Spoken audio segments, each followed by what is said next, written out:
नमस्कार, मेरा नाम विकास है और मैं आपको जूलॉजी से डील कराऊंगा आज, जो हमारा आज का कॉमन चैप्टर है। और मैं इस चैप्टर से बताने से पहले प्लीज अगर आप हमारे चैनल पर नए हैं तो सब्सक्राइब कर दीजिए। साथ के साथ वीडियो अच्छा लगा तो लाइक कर देना। और भी अगर थोड़ा सा पुण्य कमाना चाहते हो तो अपने दोस्तों में शेयर वेयर कर देना। और साथ के साथ मेरे इंस्टाग्राम, फेसबुक, ट्विटर, इन सब चीज़ों को प्लीज फॉलो कर देना, क्योंकि फॉलो करते ही मुझसे जुड़ जाओगे।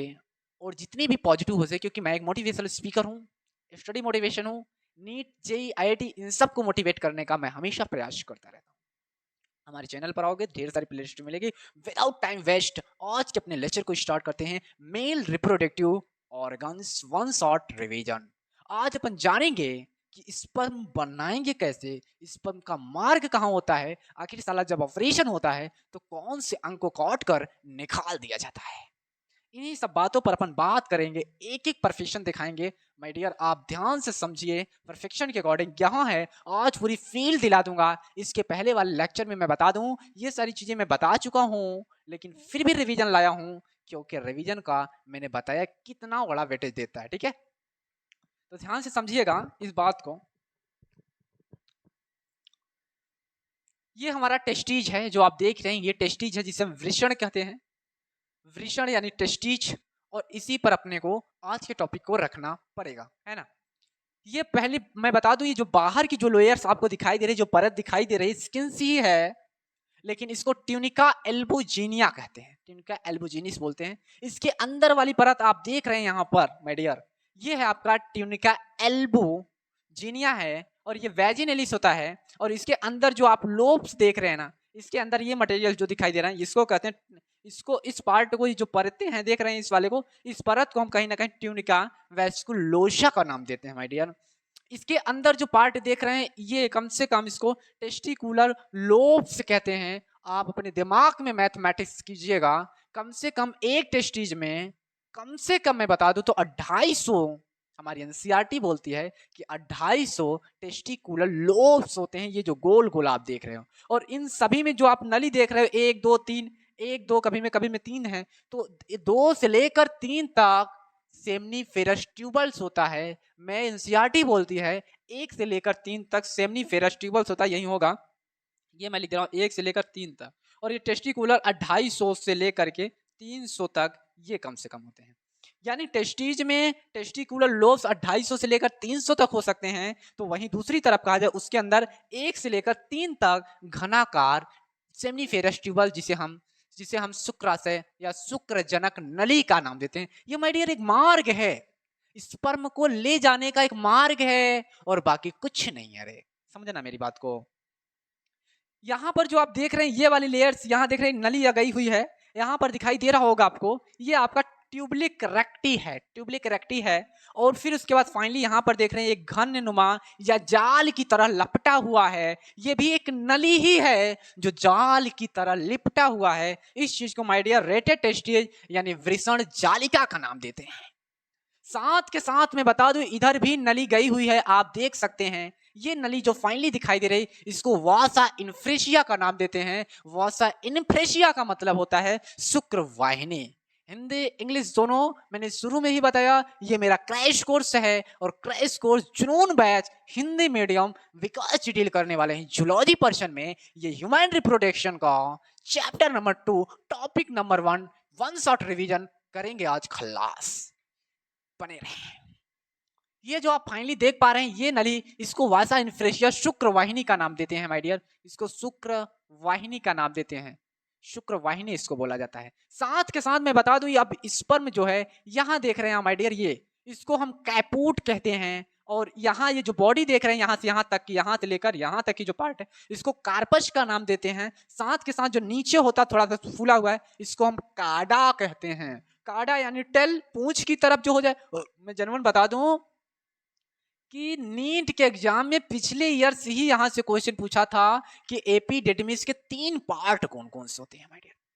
कई मैक्सिमम स्टूडेंट गलत करके आए थे। आप याद रखना, हेड को कैपूट नाम दिया जाता है। और अगर आप देखें तो ट्रिपल सी, यहाँ पर अगर हम पूरे का नाम है एपिडिडिमिस, अधिवृषण कहते हैं। एपिडिडिमिस, EPIDYDIDYMIS, एपिडिडिमिस को अधिवृषण का नाम देते हैं माय डियर, अधिवृषण कहते हैं। एपिडिडिमिस को अधिवृषण कहते हैं। ये पूरा पार्ट ही अधिवृषण होता है, लेकिन अधिवृषण ही 3 पार्ट में बढ़ता है, जिसमें हम कैपोड का नाम देते हैं, कार्पस का नाम देते हैं और काडा का नाम दे देते हैं। ये देख रहे हैं ये नली अब यहां से फाइनली इधर जा रहा है। इस पूरे नली को हम कहते हैं वासा डिफरेंस यानी शुक्रवाहक का नाम देते हैं। यहां मेरी बात ध्यान समझना, शुक्रवाहक कहते हैं, हिंदी इंग्लिश दोनों समझना, इसको शुक्रवाहक कहते हैं। अब यही शुक्रवाहक यहाँ ये देखिए मूत्राशय है, यह हमारा मूत्र पेशाब की नली है जिसे एब्डोमिनल कैविटी का नाम देते हैं। ये मूत्राशय है, यहाँ से देखिए कनेक्शन लेकर के इस नली में कनेक्ट हुआ। अभी तक स्पर्म है माय डियर, जैसे ही ये नली ये इसे सेमिनल वेसिकल्स कहते हैं, शुक्राशय बोलते हैं इसको, शुक्राशय, मैं लिख भी दे रहा हूं, शुक्राशय, शुक्राशय, इसको शुक्राशय बोलते हैं। प्रोस्टेट की ग्लैंड हो जाती है बल्बो यूरेथ्रा। अभी बात मेरी समझना, जैसे ही ये वासा डिफरेंस शुक्रवाहक जैसे शुक्राशय की नली से कनेक्ट होता है, वैसे ही एक नली और बन जाती है, जिसका नाम मैं फाइनली इधर रख दे रहा हूं। यहां पर एक नली बन के आती है जिसको मैं कहता हूं स्खलन की नली, स्खलन की नली। इसको इंग्लिश भाषा में इजैकुलेटरी ट्यूब का नाम दिया जाता है। समझना मेरी वीडियो। अभी मजे की बात यह है कि यही तो फ्रक्टोज मिलेगा, यही तो उसका सारा मटेरियल मिलता है। एक स्पर्म है, अभी ये स्पर्म है, और जैसे ही यहाँ फ्रक्टोज मिला, यहाँ क्षारीय पदार्थ कुछ मिले, यहाँ पर उसको कुछ एंजाइम से मिले, और एंजाइम के मिलते ही ये जो हमारा स्पर्म है माय डियर, ये सीमेन में कन्वर्ट हो गया, यानी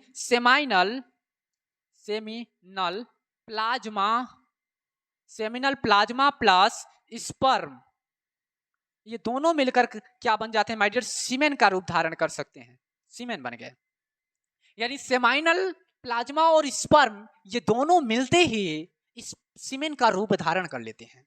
मेरी बात आप समझ पा रहे होंगे मैं कहना क्या चाहता हूं। एक कनेक्शन लगा रहा हूं अभी तो स्पर्म को कैसे कैसे, समझ रहे हैं आप, कैसे कैसे फीलिंग दिला रहा हूं, इस चीज को ले जाने का मार्ग। अभी यहां पर पहुंचा, अब दूसरी ग्लैंड। और एक बात और है कि सेमिनल वेसिकल्स जो होता है वो 1 पेयर्स होते हैं, यानी 1 पेयर मतलब दुगो होता है, और जबकि प्रोस्टेट साला 1 पेयर नहीं होता माय डियर, सिंगल होता है। यही आधा पार्ट इधर है, आधा पार्ट इधर है, समझ ना मेरी बात। और जबकि ये देखो बल्बो यूरेथ्रल ग्लैंड, ये भी 1 पेयर्स होती है साला, ये भी क्षारी, लेकिन ये कैसा होता है, क्षारी नहीं होता यार। ये स्पर्म ना यहाँ प्रोस्टेट पर आते ही ये दुधिया कलर जो स्पर्म होता है व्हाइट का होता है, और साथ के साथ प्रोस्टेट ग्लैंड उसको प्रोटेक्शन देने का काम करता है, साथ के साथ मैं बता दूं पोषण देता है, उसको एनर्जी देने का काम इस चीज का होता है, समझना। और जब तक स्पर्म को पोषण मिलेगा नहीं साला, वो आगे भागेगा नहीं यार। भागना भी जरूरी है, लेना भी जरूरी है। अब यहां देखना, बल्बो यूरेथ्रल ग्लैंड का काम है, मैथुन के समय, कापुलेशन के समय ये क्या करता है, अम्लता, मूत्राशय की अम्लता को नष्ट कर देता है, क्योंकि इसमें लुब्रिकेशन होते हैं। अगर ये ना होता तो स्पर्म साला यहीं पर नष्ट हो जाता, समझ रहे हैं मेरी बात। अब यहां से क्या करेगा, फाइनली स्पर्म यहां आ गया, सीमेन बन गया। अब ये मूत्र मार्ग है, यहाँ यूरेथ्रा है, देख रहे हो यूरेथ्रा। अब यहां से स्पर्म हमारा क्या करेगा, सीमेन बदल गया है, और यहां से वो करीब करीब इरेक्टाइल मोशन में आकर के यहां से फल से बाहर निकलता है, समझ रहे हैं। ये हमारा पेनिस है, इसको हम कहते हैं कार्पस स्पंजिया बोलते हैं, और ये ग्लैंड पेनिस है जिसे हम सिस्टम मुंड का नाम देते हैं माय डियर। और ये यूरेथ्रल मिएटस है, आगे का जो छोटा सा पार्ट होता है जहां से स्पर्म बाहर निकलता है। यही मार्ग है जिसकी वजह से स्पर्म यहाँ बाहर निकल जाता है। और ये इरेक्टाइल मोशन में कम आता है जब एक पर्सन की उम्र 12 से 14 साल की हो जाती है। जब एक मैन या एक मेल की जब एज 12 से 14 साल होते ही उसके दिमाग में हार्मोन्स चलते हैं। अब यहाँ फाइनली आ जाओ, स्पर्म यहाँ बनेगा। कई लोगों को कंफ्यूजन रहता है, सर जी कि ये स्पर्म यहाँ बनता है कि यहाँ बनता है। मैं बता दूं, टेस्टीज में ही स्पर्म बनता है। और एक चीज मैं बता दूं, जो मूत्र होता है वो यहाँ बनता है, टेस्टीज में मूत्र नहीं बनता यार। कंफ्यूजन कई लोगों को इस चीज का रहता ही रहता है, कॉन्फिडेंस यहाँ पर लाना। यही जो सेमाइनल वेसिकल्स की मैं बातें कर रहा हूं, यहीं पर एक जर्मिनल एपिथेलियम पाई जाएगी माय डियर। और जैसे ही एक बंदे की एज 12 से लेकर 14 साल की होती है, उसके दिमाग में हार्मोन रिलीज होते हैं। और हार्मोन रिलीज होता कौन कौन है माय डियर? हार्मोन रिलीज होते हैं LH एंड FSH। दोनों का फुल नाम जानिएगा, luteinising hormones, follicle stimulating hormone. ये काम करता है क्या? पोषण देता है। ये पोषण देने का काम करता है। और ये क्या काम करता है? ये साला पुश करता है। समझे ना मेरी बात को? ये LH FSH ये हमारे दिमाग से निकलते हैं हार्मोन, और ये सीधा टारगेट यहीं पर लीडिंग सेल होती है माय डियर। यहीं पर सेमाइनल वेसिकल्स के ही इर्द गिर्द में लीडिंग सेल होती हैं। और LH साला जा करके LH हार्मोन लीडिंग सेल को पुश करेगा, धक्का देता है। जब उसको टॉर्चर करेगा तो वो साला किसको टॉर्चर करेगी? तब लीडिंग सेल, मैं कहां बता दूं, यही बता दे रहा हूं। लीडिंग सेल माय डियर अपने अंदर से क्या निकालता है जानते हैं? लीडिंग सेल अपने ही अंदर से एक हार्मोन निकालता है जिसे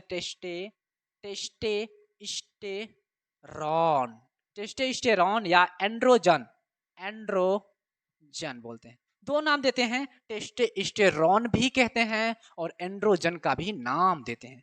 यही वो हार्मोन्स हैं जो एक पर्सन में 12 से 14 साल की एज में निकलना स्टार्ट हो जाता है। और इनके निकल, अब ये क्या काम करेंगे? फाइनली ये जाते हैं सेमाइनल वेसिकल्स के इर्द गिर्द में जर्मिनल एपिथेलियम्स होती हैं, जिसे हम स्पर्म मदर सेल का नाम देते हैं। यहीं पर होता है, अगर आपको दिखाई दे रहा हो तो स्पर्म